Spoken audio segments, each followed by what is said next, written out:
காளி மகாதேவியின் அருள் கிடைத்தல். அந்த ஆண்டு ஆந்திராவில் மழையே பெய்யவில்லை. அதனால் ஏரி, குளம், குட்டை அனைத்தும் வறண்டு கிடந்தன. அதனால் விவசாயம் நடைபெறவில்லை. அதனால் தண்ணீர் பஞ்சமும் உணவு பஞ்சமும் தலை விரித்தாடியது. அப்போது அக்கிராமத்துக்கு ஒரு சாமியார் வந்து சேர்ந்தார். அவர் வந்து சேர்ந்த அன்றே பலமான மழை பெய்யத் தொடங்கியது. ஆறு, ஏரி, குளம், குட்டை எல்லாம் நிரம்பிவிட்டன.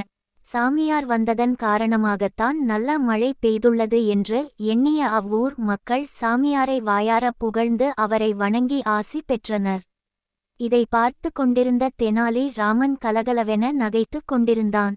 இதை பார்த்த சாமியார் தெனாலிராமனை அருகில் அழைத்து, தம்பி, நீ ஏன் சிரிக்கிறாய் என வினவினார். அதற்கு தெனாலிராமன், மழை பெய்வதும் பெய்யாமல் போவதும் இறைவன் செயலே. அப்படியிருக்க தாங்கள் வந்தவுடன் தங்கள் மகிமையால்தான் மழை பெய்துள்ளது என்று மக்கள் எண்ணுவது.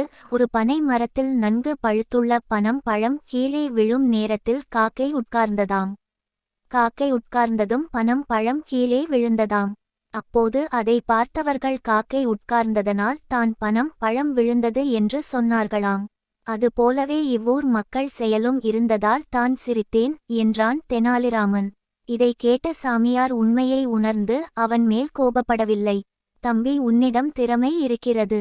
நீ காளி மகாதேவியின் அருளை பெற்றால் பிற்காலத்தில் புகழ் பெற்று விளங்குவாய் என்று நல்லாசி கூறினார். இதை கேட்ட தெனாலிராமன் காளிமகாதேவியின் சந்நிதியை அடைந்தான். அவளின் திருவுருவத்தை காண பலவாறு வேண்டி தவம் இருந்தான். கடைசியில் தெனாலிராமன் முன் தோன்றினாள் காளிதேவி.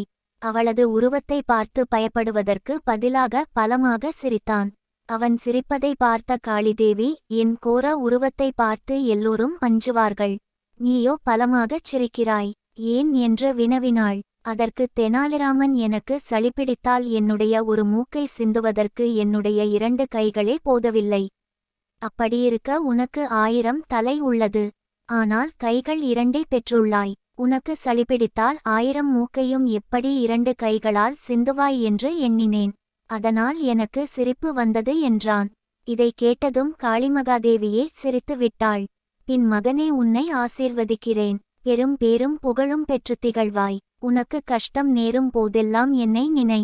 உனக்கு உதவி செய்கிறேன் என கூறி மறைந்தாள் காளிதேவி.